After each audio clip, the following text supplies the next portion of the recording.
It was a quiet morning, the sunlight streaming through the windows of a small apartment in the suburbs of Portland. The gentle sound of the ceiling fan mixed with the birds on the porch. Mazam had just finished folding a pile of clothes and walked across the living room. Dothan, her brother-in-law, was lying on the sofa, his eyes glued to the phone screen. Images continuously flashed before his focused gaze. Mazam glanced at it. For just a second, she stopped. The image on the screen was so clear that there was no mistake. "Oh my God!" she cried out, a few towels in her hand falling to the floor. Dothan was startled and quickly turned off the screen. He sat up, his eyes confused. "Mazam! You shouldn't look!" Mazam took a step back, his eyes wide, both surprised and embarrassed. I didn't mean to. But what are you looking at? This has nothing to do with me." Dothan growled, clearly confused. His ears were red, his eyes not daring to meet Mazam's. The atmosphere became stifling. Mazam bent down to pick up the towels, his hands shaking. "Dothan, this is really not good.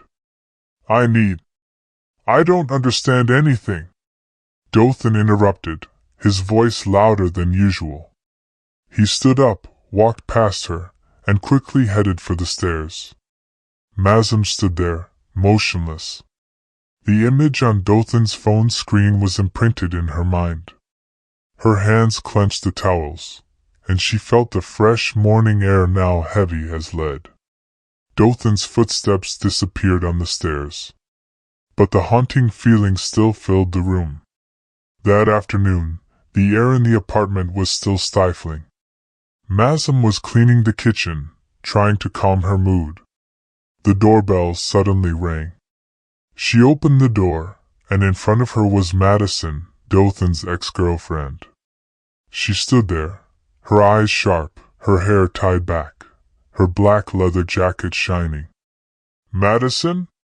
Mazam said softly, his voice full of surprise. "Hello, Mazam." Madison smiled, but the smile carried a dangerous quality. "Is Dothan here?" "He's upstairs," Mazam replied, trying to keep his voice calm. "Is there something?" Madison didn't answer right away. She walked into the house like she owned it. Her sharp eyes scanned the room, as if she were examining it. "You care about Dothan," Madison said, her voice sarcastic. She pulled her phone from her coat pocket, pressed a few times, then held the screen up to Mazam. There was a candid photo, Mazam and Dothan in the kitchen, the lighting and angle creating a misleading scene. Mazam paled. "What's this?" "Madison, what do you want?" Madison sneered. "I don't need much. But if you don't do as I say, I think Ryan will enjoy watching this." "What will your husband think?" Mazam felt her blood run cold. "You've gone too far." "Far?" Madison raised an eyebrow. "I'm just getting started." Dothan appeared at the top of the stairs, his voice cold. "Madison, stop." Madison turned to look at him, her eyes challenging. "Dothan, are you going to hide this forever? I just want things to be a little clearer." "Get out of here, Madison." Dothan stepped down quickly, his voice low but firm. Madison gave one last smile, then walked out the door. "I'll be back, and next time, maybe the whole town will know about this." The door slammed shut. Mazam let out a breath, but the fear still weighed heavily on her. She looked at Dothan, her eyes filled with worry. "What did you do, Dothan? How did it come to this?" Dothan was silent, just shaking his head. "I'll take care of it. Don't worry." Mazam didn't know what that meant, but the look in Dothan's eyes made her feel more uneasy than ever. 2 days later, The news of Madison's disappearance was all over the local news. Her picture appeared on the TV screen, along with the words, "Madison Fletcher, mysterious missing." Mazam sat on the sofa, her eyes glued to the screen.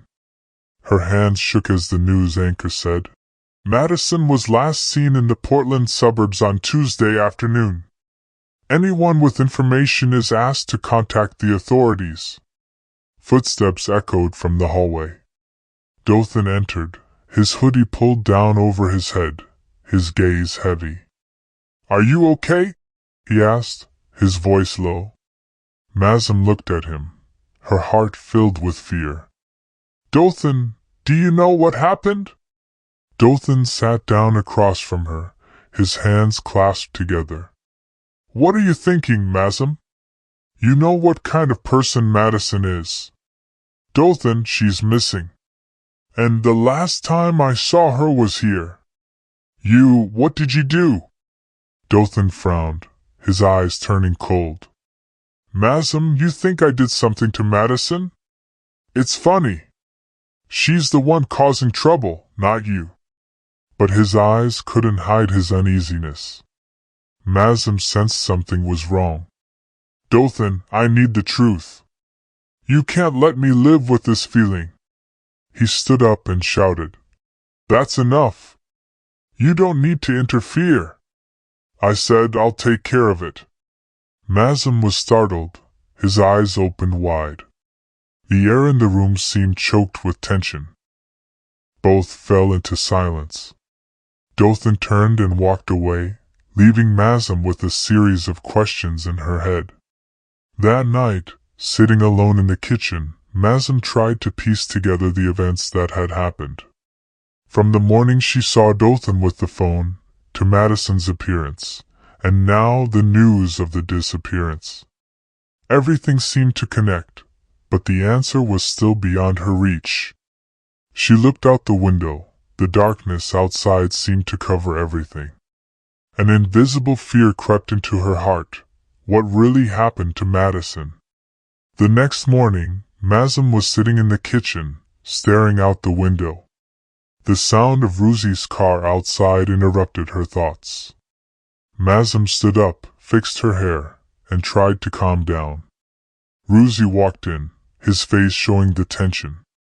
He held the phone in his hand, slamming it down on the table in front of her. "Mazam, explain." Mazam looked down. On the screen was the photo Madison had taken secretly. The angle of the shot made the image suggestive, as if she and Dothan were in a relationship that had crossed the line. "Ruzi, it's not like you think," Mazam stuttered, her voice trembling. "It's not," Ruzi roared, her eyes bloodshot. "What is this?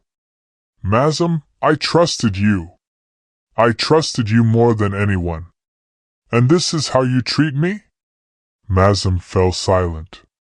Ruzi's anger was too much for her to handle. Footsteps echoed. Footsteps sounded. Dothan entered the room, his expression cold. "Don't yell at her, Ruzi," he said, his voice low but determined. "You dare to speak up." Ruzi turned to Dothan, anger flaring. "You're the reason for all this trouble." "Ruzi, stop." Mazam tried to interrupt, her voice choked. "No," Ruzi growled. "What is he doing here? And what did you do to Madison?" Dothan stood straight, his eyes determined. "You want the truth? Okay. I love Mazam. I always have." The room was filled with eerie silence. Mazam felt as if the air around her froze. She looked at Dothan, her eyes wide with shock. "Dothan, what are you talking about?" "I don't want to hide it anymore," Dothan said, his eyes directed towards Ruzi. "And if Madison uses that as a threat, then she deserves it." "Deserves it?" Ruzi repeated, his voice quiet. "What did you do, Dothan? What did you do to Madison?" "I don't care," Dothan replied, his voice hard. Mazem felt like the blood in his body had stopped flowing. Ruzi looked at them both, eyes filled with anger and hurt. "Both of you get out of my house immediately!" Ruzi roared. "I don't want to see either of you again!" Mazem burst into tears, trying to explain, but to no avail. Ruzi had turned away and walked up the stairs. The door of trust between them was officially closed. Dothan grabbed Mazem's hand, but she jerked it away. "What did you do, Dothan? I can't trust you anymore." Dothan didn't answer. He stood still, watching Mazem as she hurried out of the room, tears streaming down her cheeks. This was the end. A broken end. A few weeks later, Mazem moved into a small apartment in downtown Seattle. The apartment was on the third floor of an old building, with large windows overlooking the noisy but cold streets. She brought a few suitcases of belongings and a lot of pain in her heart. The old life was over. Mazem had no home, no family, no Ruzi, the husband she had loved. One evening, Julia, Mazem's longtime best friend, came to visit. Julia walked in with a bottle of wine and a box of cookies, trying to lighten the mood. "Mazem," Julia said, pulling up a chair. "You can't go on like this. You need to move on." Mazem sighed, looking out the window at the flickering streetlights. "I don't know what to do, Julia. Everything fell apart so fast. I don't even recognize myself anymore." Julia looked at her, her eyes sympathetic. "Tell me the truth, Mazem. Do you regret it?" Mazem was silent, her eyes brimming with tears. "I regret hurting Ruzi. I regret letting things go too far. But if I said I never lived my feelings, I'd be lying to myself." Julia squeezed Mazem's hand gently. "That's why you still have a chance, Mazem. Start over. Life doesn't end here." Julia's words made Mazem look up. She realized that, even though everything was broken, there was still another way to move on. That evening, when Julia left, Mazem stood by the window, her hands clasped tightly around her teacup. The light from the distant lamps was a reminder that she still had hope, however fragile. Mazem sighed and whispered, "Everything has changed. But at least I have a chance to continue writing my own story." Emphasized the emotion. Mazem felt lighter. She understood that pain was part of growing up, and that even though her past was full of mistakes, she could still choose to be true to herself. Hope had begun to shine through the brokenness. It was a clear morning, the sunlight shining through Mazem's small apartment window, illuminating the lush green potted plants she had just planted. The sound of car horns from the street below echoed, signaling the start of a new day. Mazem sat on a chair near the balcony, a cup of warm tea in her hand, her eyes following the bustling traffic. She felt her chest lighten, as if each day the broken pieces in her heart were gradually being mended. The phone rang. Mazem picked it up, the screen displaying the number of an acquaintance, Ruzi. Her heart clenched slightly, but her hand still pressed the answer button. "Mazem," Ruzi's voice rang out, low and heavy. "I just wanted to know, are you okay?" Mazem was silent for a moment. "I'm fine, Ruzi. How about you?" "Not bad. It's just, I think it's time we talked clearly." She could feel the sincerity in his voice, but also the contradiction. "Ruzi, there are things that are better left in the past. But thanks for calling." "I understand," Ruzi said, his voice softer. "I wish you all the best." The call ended, leaving Mazem with a strange feeling. It wasn't regret, but a step forward. That evening, Julia came by again, carrying a book. Mazam, I just read a good quote. Julia smiled, turning the page. If your life is falling apart, consider it an opportunity to put it back together in a new way. Mazam smiled softly, his eyes shining. You're right, Julia.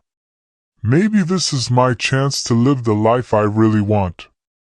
In the warm light of the apartment, Mazam felt hopeful for the first time in a long time. The story ended with Mazam standing by the window, his eyes looking out at the city lights. She knows that the road ahead will not be easy, but she is ready to face it, with a heart that has learned to heal.